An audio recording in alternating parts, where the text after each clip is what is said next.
Здравейте, драги зрители! Днес ще ви запозная с някои техники как да си предпазим белите вина от утайки след бутилиране. Понеже белите вина не съдържат танини, така както червените, те са уязвими от така нареченото белтъчно помътняване. Тоест, ако не обработим бялото вино преди бутилиране, ще имаме в последствие в бутилката едни много финни утайки. Най-сигурният начин за обработка на бяло вино против помътняване е бентонита. Има много марки бентонит. Потърсете такъв за бяло вино. Тези специализирани бентонити за бяло вино предпазват от загубата на аромати, защото ако ползвате обикновен бентонит, може силно да си намалите ароматите във виното. Обичайната доза за обработка с бентонит е 1 грам бентонит на 1 литър вино, но тя може да варира според препоръките на производителя или състоянието на самото вино. Как се влага бентонита? Бентонита се разтваря 1:10 в хладка вода. Разбърква се хубаво и се остава за 12 до 24 часа, за да може да набъбне и да увеличи контактната си повърхност.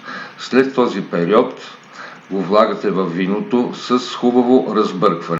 Дозата бентонит може да варира според препоръките на производителя, също така може да варира и времето за разтваряне и изчакване. След 3 седмици бентонитът вече се е отаил на дъното на съда и трябва да пристъпите към откаляване. Само откаляване или откаляване с филтриране, зависи дали ще бутилирате веднага. Преди да бутилирате обработеното вино, направете следния тест. Напълнете 2 прозрачни бутилки с виното, поставете едната в хладилника на студено, а другата на топло. След 2 дена обърнете бутилката и забележете дали има утайки, които слизат надолу, във вид на облачета или снежинки. Ако бентонитът не е бил достатъчен за тази обработка, ще забележите в бутилката ето такива облачета или снежинки.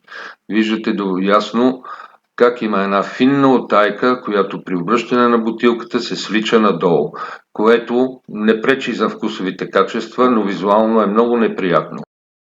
Понякога се налага да се обработят с бентонит и червените вина. Тук в случая виждате едно червено вино, което не е достатъчно стабилно и е необходимо да се обработи с бентонит.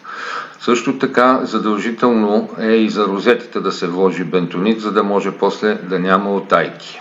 Когато при тест нямате вече утайки, вашето вино е готово за бутилиране.